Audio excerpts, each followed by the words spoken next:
28 फरवरी 2026 Israel अपनी कई सारे बैलिस्टिक मिसाइल के साथ ईरान के ऊपर हमला करता है। उन सब का सिर्फ एक ही टारगेट था अपना तेहरान में मौजूद ये एक कंपाउंड। क्यों? क्योंकि इस कंपाउंड के अंदर मौजूद है ईरान के 50 से ज्यादा higher official and most importantly Iran के supreme leader Sayyid Ali Khamenei. अब वेरी नेक्स्ट सेकंड ये मिसाइल्स हिट करते हैं बड़े और ईरान अपने सुप्रीम लीडर को खो देते हैं बड़े।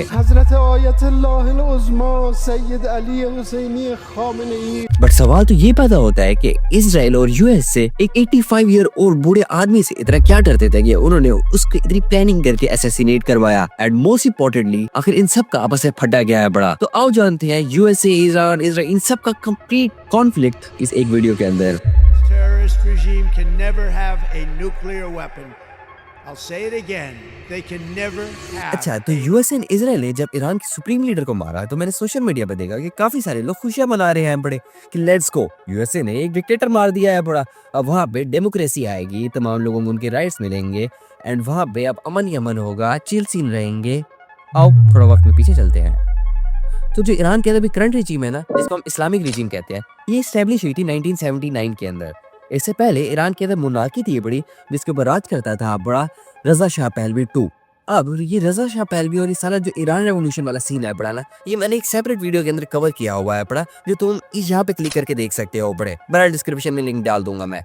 अब जो रजा शाह पहलवी था बड़ा, इससे पहले ईरान के अंदर डेमोक्रेटिक गवर्नमेंट थी पड़ी, जो कि 1906 के कॉन्स्टिट्यूशन रेवोल्यूशन के बाद ईरान के अंदर एस्टेब्लिश हुई थी। ईरान के अंदर गवर्नमेंट बनती थी, ये बड़ी प्रॉपर डेमोक्रेटिक सीन था बड़ा। बट 1951 के अंदर ईरान के अंदर एक सोशलिस्ट मोहम्मद मोसेदा नाम का प्राइम मिनिस्टर अपॉइंट होता है बड़ा। वो चाहता था अपने लोगों का भला। तो उस टाइम से पहले जो ईरान की सारा ऑयल था बड़ा, उसके ऊपर कंट्रोल था बड़ा ब्रिटिश कंपनियों का। बट मोहम्मद मोसेदा चाहते थे बड़े कि ईरान के ऑयल के ऊपर ईरान के लोगों का हक हो। तो उन्होंने क्या किया कि ऐसे रिफॉर्म्स आना स्टार्ट किए, या सही तरीके से बोलूं तो इन्होंने ईरान की तमाम ऑयल रिफाइनरीज को नेशनलाइज करना स्टार्ट कर दिया। सोशलिस्ट आइडियोलॉजी यही है बड़ी कि लोगों के लिए काम करना है पड़ा हमने। अब मोहम्मद मोसेदा जो इतने सारे रिफॉर्म्स ला रहे थे, ये कई सारे लोगों को पसंद नहीं आ रहे थे और उनके अंदर सबसे आगे थे यूएसए और उनके कई सारे एलाइज। उन्हें ये बात हजम नहीं हो रही थी कि ईरान का ऑयल यूएसए के अलावा या ब्रिटेन के अलावा कोई और यूज कर सके।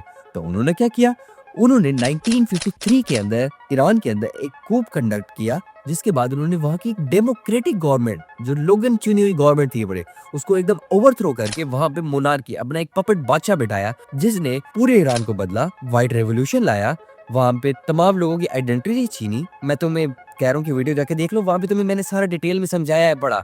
जो लोग कहते हैं ना पहले ईरान बहुत एकदम सही था पड़ा, इकोनॉमिक प्रॉस्पेरिटी थी पड़ी, ईरान इतना अच्छा था पड़ा, भाई रेवोल्यूशन हुआ तो कोई वजह थी बड़ी उसके होने की, वो मैंने सारी इस वीडियो के अंदर बताई है बड़ी कि क्यों लोग तंग आ गए थे मोनार्की से। देयर इज अ रीजन क्यों पहलवी को धक्के मार के निकाला गया था उस ईरान के अंदर से। अब उसके बाद ईरान एक बहुत बड़ी गलती करता है बड़ा। अब जो जवान लोग थे ना ईरान के, उनके अंदर ऐसा खून जोश आ था बड़ा, तो उन्होंने क्या किया, रेवोल्यूशन की गर्मी में उन्होंने यूएसए की एम्बेसी के ऊपर हमला कर दिया। और उस यूएसए की एम्बेसी के ऊपर हमला करने के ऊपर कई सारे यूएस सिटीजन या यूएस ऑफिशियल्स मर गए, जिसके बाद यूएसए को मौका मिला एंड यूएसए ने ईरान के ऊपर कई सारी सैंक्शंस डाल दी। और आज जो ईरान की इतनी गंदी इकोनॉमिक हालत है बड़ी ना, ये इस वजह से नहीं है कि इस्लामिक रिजीम कोई अच्छी मैनेजमेंट नहीं करती, ये इस वजह से है क्योंकि यूएसए एंड जो उसके सारे एलाइज हैं बड़े, वो ईरान को आगे बढ़ने देना ही नहीं चाहते। समझ आ रही है कुछ? आओ अब करंट सिचुएशन पे चलते हैं बड़े।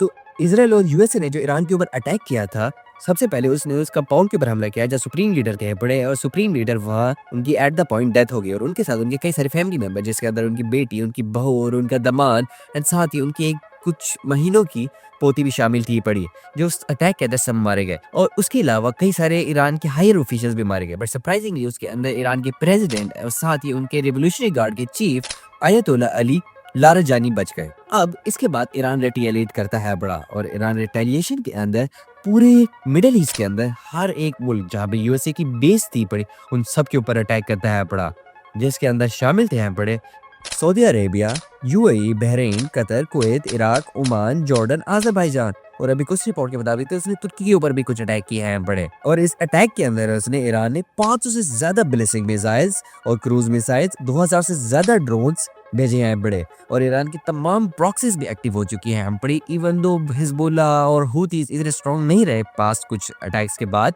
बहरहाल उन्होंने भी इसराइल के ऊपर कई सारी चीजें अटैक की है। और अभी मैं तुम्हें कल की इन्फॉर्मेशन दूं तो ईरान ने इसराइल की ऑयल रिफाइनरी के ऊपर भी हमला किया है बड़ा। और पिछले एक हफ्ते से ये जंग एकदम हाई फाई चल रही है बड़ी। अब थोड़ा यूएसए के ऊपर चलते हैं बड़े। यूएसए ने ईरान के ऊपर अटैक किया इस बात को कह के कि अगर हमने ईरान को खत्म नहीं किया ना तो ये यूएसए की एग्जिस्टेंस के ऊपर थ्रेट है बड़ा। बट ये वही यूएसए है जिसने अभी, या मैं ट्रम्प का नाम लूँ तो ये वही ट्रम्प है जिसने अभी कुछ टाइम पहले कहा था कि हमने ईरान की पूरी न्यूक्लियर फैसिलिटीज को उड़ा दिया है और अब वो न्यूक्लियर कैपेबल नहीं है बड़ा। एंड साथ ही अगर हम ईरान के तमाम मिसाइल्स की रेंज देखें तो हाँ वो यूरोप तक जरूर पहुंच सकते हैं, बट वो यूएसए से आज भी हजारों मील दूर है बड़े मिसाइल। तो यूएसए को आखिर क्या खतरा है बड़ा? बात तो सीधी है बड़े। यूएसए को ये खतरा है कि जब तक ईरान मिडल ईस्ट के अंदर मौजूद है बड़ा तो इजराइल अपनी कंप्लीट मोनोपोली क्रिएट नहीं कर सकता मिडल ईस्ट के अंदर। जब बाकी तमाम मिडल ईस्टर्न मुल्क इजराइल के आगे झुक चुके हैं वह ईरान झुकने को तैयार नहीं है पड़ा। तो यही वजह है कि वो लाख कोशिशें कर रहे हैं कि किसी तरीके से ईरान के अंदर वो रिजीम को चेंज कर दे। यही वजह है कि जब उन्होंने 2025 के अंदर ईरान के ऊपर हमला किया तो ईरान ने उनको रिटेलिएट किया और ईरानियन लोगों ने अपनी रिजीम का साथ दिया। यूएस एंड इजराइल को पता चला कि अगर हमने ईरान को गिराना है पड़ा तो हमें ईरान की रिजीम चेंज करना बहुत जरूरी है पड़े, यानी ईरान के अंदर एक कूप लाना जरूरी है पड़ा। तो उन्होंने प्लानिंग करना स्टार्ट की। उन्होंने सबसे पहले ईरान की सैंक्शंस को बढ़ा दिया, जिसके बाद ईरान की इकोनॉमी नियर टू कोलैप्स हो गई। यही वजह है कि तुमने न्यूज सुनी होगी कि ईरानियन करेंसी $0.00 के बराबर हो चुकी है, तुमने न्यूज सुनी होगी। बहरहाल यही जब हुआ तो कई सारे ईरानियन लोग रिवोल्ट करने निकले, जिसमें कई सारे लोगों ने अनफॉर्चुनेटली जान भी गंवाई थी। एंड उसके बाद जब इजराइल ने देखा कि हाँ अब ईरान काफी कमजोर हो चुका है अंदर से, बिकॉज यहाँ पे कितने सारे रिवोल्ट देखने को मिले हैं बड़े, तो ईरान ने कहा चलो अब इसके सुप्रीम लीडर को मार देते हैं बड़े। इवन तो हम सबको पता है पड़ा कि उनकी उम्र अब काफी ज्यादा हो चुकी थी एंड वैसे भी वो कुछ ज्यादा कर नहीं सकते थे बड़े सिवाय स्ट्रेटेजिक सपोर्ट के। तो उन्होंने कहा कि ईरान की गवर्नमेंट का मोरल डाउन करने के लिए बहुत ज्यादा जरूरी है बड़ा, और हम लोगों को एक वजह भी दे सकते हैं कि वो रिवोल्ट कर उठे ईरानियन रजीम के खिलाफ। तो इजराइल यूएसए ने ईरान के सुप्रीम लीडर के उनको असैसिनेट करने के लिए सारा मिशन स्टार्ट किया एंड उसके बाद उन्होंने ईरान के सुप्रीम लीडर को फाइनली असैसिनेट कर दिया। एंड सरप्राइज सरप्राइज ईरान के आज भी कई सारे लोग ईरान के इस्लामिक रजीम के फेवर में है बड़े। यही वजह है कि हमें वहाँ पे ईरान की सपोर्ट में कई सारी रैलियां देखने को मिली जब ईरान की सुप्रीम लीडर की डेथ हुई। बहरहाल नहीं रुकने वाला। ईरान ने कहा है पड़ा कि हम हर इस एक मुल्क को निशाना बनाएंगे जो यूएसए और इजराइल का साथी है पड़ा। उसने स्ट्रेट ऑफ हॉर्मुज़ को भी बंद कर दिया है पड़ा एंड साथ ही साथ वो इजराइल एंड बाकी उसके तमाम एलाइज के ऊपर लगातार हमले किए जा रहा है पड़ा। और वह दूसरी बाब एल मंदेब स्ट्रेट के ऊपर हुतियों ने भी इजराइल की शिप्स रोकना दोबारा से स्टार्ट कर दिया है। साथ हिजबुल्लाह जो अब कंपैरेटिवली काफी कमजोर हो चुका है लेकिन वो भी अब ग्राउंड अटैक करने के स्टार्ट कर रहा है बड़ा। एंड जो लोग खुशियां मना रहे थे उनसे मेरा एक सवाल है बड़ा कि यूएसए ने आज तक कौन सी ऐसे मुल्क के ऊपर कूप किया है बड़ा, वह रजीम चेंज किया है और उसके बाद वहाँ पे अमन आ गया हो? मुझे तो कोई याद नहीं आ रहा सिवाय साउथ कोरिया के, वो भी वहाँ लोगों को सिर्फ फौज जंग जीतने में मदद किया था, वहाँ की अपनी गवर्नमेंट के खिलाफ लोगों को इतना कुछ नहीं था बड़ा सीन। अगर तुम देखो तो लीबिया के अंदर रजीम चेंज की बर्बाद कर दिया, इराक की तो बात ही ना करो, सीरिया आज भी जलता है बड़ा, अफगानिस्तान क्या बात कर रहे हो तुम, वियतनाम चलो उन्होंने अपने आप को बचा लिया था यूएसए से, वेनेजुएला अभी कुछ टाइम में हमें हालात पता चल जाएंगे वेनेजुएला के। बात सिंपल है बड़ी, यूएसए इजराइल उनको घंटा नहीं फर्क पड़ता कि लोग क्या सोचते हैं बड़े, उनको घंटा फर्क नहीं है पड़ा कि लोगों की क्या हालात है बड़े। उनको बस ये मकसद है कि उनकी मोनोपोली तेल और इस दुनिया की तमाम चीजों के ऊपर बनी रहे। यूएसए और इजराइल हमेशा टॉप पे बैठे रहे, यही उनका सोल मोटिव है बड़ा। आखिर में तुम्हें कुछ दूसरे मुल्कों के भी बताता हूँ। ब्रिटेन एंड स्पेन ने कहा है कि हम अपनी एयर बेसिस को यूएसए को इस्तेमाल करने नहीं देंगे, और साथ में कई सारे यूएस ऑफिशियल्स ने या यूएस पॉलिटिशियंस ने डोनाल्ड ट्रंप के खिलाफ बात की है पड़ी। क्योंकि अगर तुम्हें नहीं पता तो यूएस के अंदर लॉ है पड़ा कि यूएस अगर किसी भी जंग में जाता है तो उन्हें पहले कांग्रेस की हिमायत लेनी होती है, जो सरप्राइजिंगली डोनाल्ड ट्रंप ने बिल्कुल भी नहीं ली। उन्होंने कहा ये वॉर ऑफ नेसेसिटी है बड़ी कि हमें ईरान को हमें खत्म करना ही होगा, बिकॉज उसके बाद मिसाइल्स है बड़ी सो कॉल्ड, और वो हमारे लिए एग्जिस्टेंस के लिए खतरा है, जबकि वो मिसाइल यूएस तक पहुंच भी नहीं सकते। बहरहाल अगर हम डोनाल्ड ट्रंप की लॉजिक की बात करें तो इसके मुताबिक हमें दुनिया के हर मुल्क को हर दूसरे मुल्क के ऊपर हमला कर देना चाहिए, बिकॉज यू नो हर मुल्क के पास अपनी मिलिट्री है बड़ी और वो हर दूसरे मुल्क के लिए खतरा बन जाएगा। और अगर हम सब चीज़ों पे बात करें तो वर्ल्ड वॉर 3 पे भी बात कर लेते हैं बड़े।